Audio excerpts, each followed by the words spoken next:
Différence entre 1 Corinthien et 2 Corinthiens. 1 Corinthien pratique, 2 Corinthiens c'est personnel. 1 Corinthien centré sur l'église de Corinthe, 2 Corinthiens est centré sur Paul qui ouvre son cœur et exprime son amour pour les Corinthiens.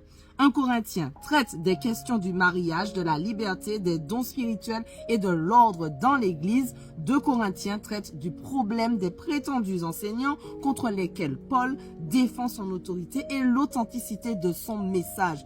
1 Corinthien donne des instructions concernant la santé spirituelle de l'Église. 2 Corinthiens contient le témoignage de Paul destiné à accréditer les conseils qu'il donne pour la bonne santé spirituelle de l'Église. 1 Corinthien conseille l'Église sur la manière de combattre les influences païennes prévalant à Corinthe et 2 Corinthiens rapporte un témoignage ayant pour but d'aider l'Église à contrecarrer l'influence pernicieuse des prétendus enseignants. Voilà, donc dans notre défi de lecture de la Bible de l'aurore au crépuscule, on vient de finir le livre de 1 Corinthien. On va commencer le livre de 2 Corinthiens, donc c'est pour ça que j'ai voulu faire le petit parallèle. Et maintenant, on va voir la vue d'ensemble. Donc le but du livre de 2 Corinthiens, c'est de confirmer le ministère de Paul, défendre son autorité apostolique et dénoncer les prétendus enseignants de Corinthe.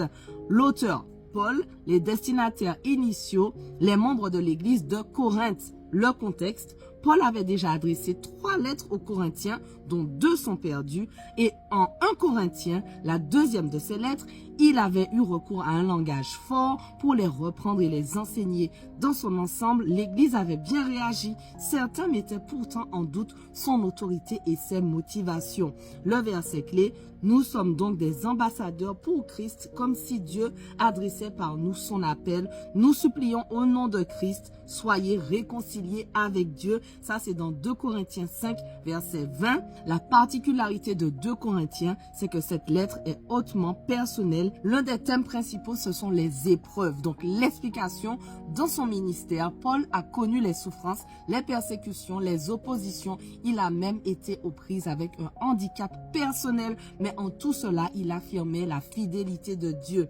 Et l'application que nous, on peut avoir pour nous aujourd'hui, Dieu est fidèle. Quelle que soit l'épreuve, sa force suffit. Les difficultés qui peuvent survenir nous préservent de l'orgueil et nous apprennent à dépendre de lui. Il nous réconforte afin que nous encouragions les autres à notre tour. Voilà, si tu te demandes comment je fais pour avoir toutes ces infos, c'est dans ma Bible d'études, Vie Nouvelle. Bible d'études, franchement, elle est vraiment complète. Il y a des explications au verset, ça te met aussi le contexte, il y a des cartes. Vraiment, elle est complète. Donc, on va commencer la lecture du coup. Donc, dans 2 Corinthiens 1, de la part de Paul, apôtre de Jésus-Christ, par la volonté de Dieu, et du frère Timothée à l'église de Dieu qui est à Corinthe et à tous les saints qui sont dans toute l'Achaïe. Que la grâce et la paix vous soient données de la part de Dieu notre Père et du Seigneur Jésus-Christ. Béni soit Dieu, le Père de notre Seigneur Jésus-Christ, le Père plein de compassion et le Dieu de tout réconfort. Il nous réconforte dans toutes nos détresses afin que nous puissions réconforter ceux qui se trouvent dans la détresse grâce à l'encouragement que nous recevons nous-mêmes de la part de Dieu. En effet, de même que les souffrances de Christ abondent pour nous, de même aussi c'est par Christ que notre réconfort abonde. Si nous sommes dans la détresse, c'est pour votre réconfort et pour votre salut. Si nous sommes encouragés, c'est pour votre encouragement, pour vous permettre de supporter les mêmes souffrances que celles que nous endurons. Et notre espérance à votre sujet est ferme parce que nous savons que si vous avez part aux souffrances, vous avez part aussi au réconfort. En ce qui concerne la détresse que nous avons connue en Asie, nous ne voulons en effet pas vous laisser ignorer, frères et sœurs, que nous avons été accablés à l'extrême, au-delà de nos forces, au point que nous désespérions même de rester en vie. Nous avions intérieurement accepté notre arrêt de mort afin de ne pas placer notre confiance en nous-mêmes, mais en Dieu qui ressuscite les morts. C'est lui qui nous a délivrés d'une telle mort et qui nous en délivre encore. Oui, nous avons en lui cette espérance qu'il nous en délivrera encore. Et vous y contribuerez vous-même par la prière.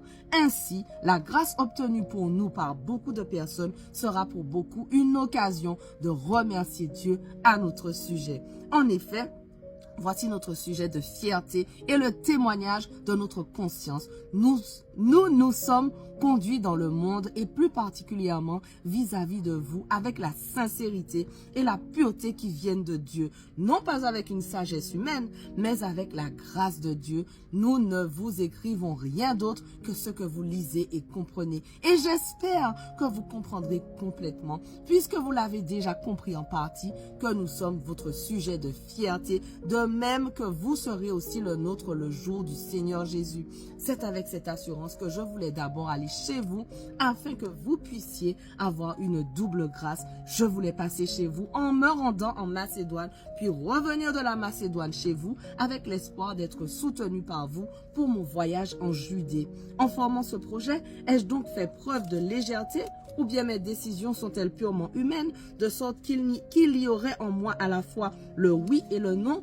Aussi vrai que Dieu est fidèle, la parole que nous vous avons adressée n'a pas été oui et non. En effet, le Fils de Dieu, Jésus-Christ, que nous avons prêché au milieu de vous, Sylvain, Timothée et moi, n'a pas été oui et non. Au contraire, en lui, il n'y a que le oui. En effet, pour toutes les promesses de Dieu, c'est en lui que se trouve le oui, et c'est donc aussi par lui que nous disons Amen à Dieu pour sa gloire. Or, celui qui nous a fermis avec vous en Christ et qui nous a consacrés par son onction, c'est Dieu. Il nous a aussi marqué de son empreinte et a mis l'Esprit comme un gage dans notre cœur. Quant à moi, j'en prends Dieu à témoin sur ma vie. C'est pour vous ménager que je ne suis pas revenu à Corinthe. Ce n'est pas parce que nous voulions dominer sur votre foi, mais plutôt que nous contribuions à votre joie, car vous êtes fermes dans la foi. 2 Corinthiens 2. J'ai donc décidé en moi-même de ne pas retourner chez vous dans la tristesse. En effet, si je vous attriste, qui peut me réjouir, sinon celui que j'ai attristé? J'ai écrit comme je l'ai fait pour ne pas être attristé à mon arrivée par ceux qui devaient me donner de la joie. Car en ce qui vous concerne, je suis convaincu que ma joie est aussi la vôtre à vous tous. C'est dans une grande souffrance, le cœur angoissé et avec beaucoup de larmes que je vous ai écrit, non pas afin de vous attrister, mais afin que vous sachiez quel amour débordant j'ai pour vous. Si quelqu'un a été une cause de tristesse, ce n'est pas moi qu'il a attristé, c'est vous tous. Du moins, dans une certaine mesure, pour ne rien exagérer, le blâme qui lui a été infligé par la majorité d'entre vous est suffisant pour cet homme. Maintenant, au contraire, vous devez plutôt lui pardonner et l'encourager de peur qu'il ne soit accablé par une tristesse excessive. Je vous engage donc à faire preuve d'amour envers lui, car je vous ai aussi écrit dans le but de savoir en vous mettant à l'épreuve et vous êtes obéissant à tout point de vue. Or, à qui vous pardonnez, je pardonne aussi. Et si j'ai pardonné quelque chose à quelqu'un, je l'ai fait à cause de vous en présence de Christ, afin de ne pas laisser à Satan l'avantage sur nous, car nous n'ignorons pas ses intentions.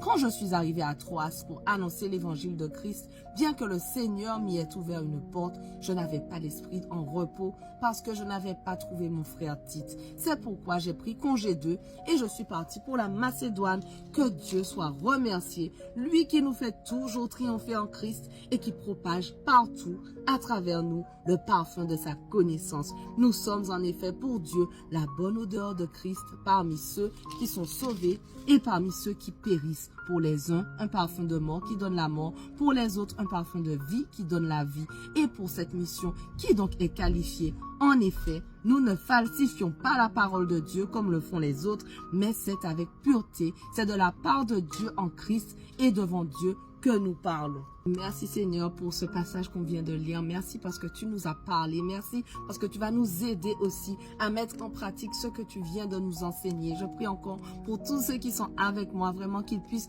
continuer à passer du temps quotidiennement avec toi. Et merci encore pour ta parole. Merci pour ce trésor. Et je veux vraiment te donner toute la gloire au nom de Jésus.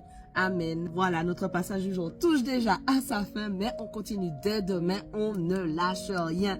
Allez, sois bénis.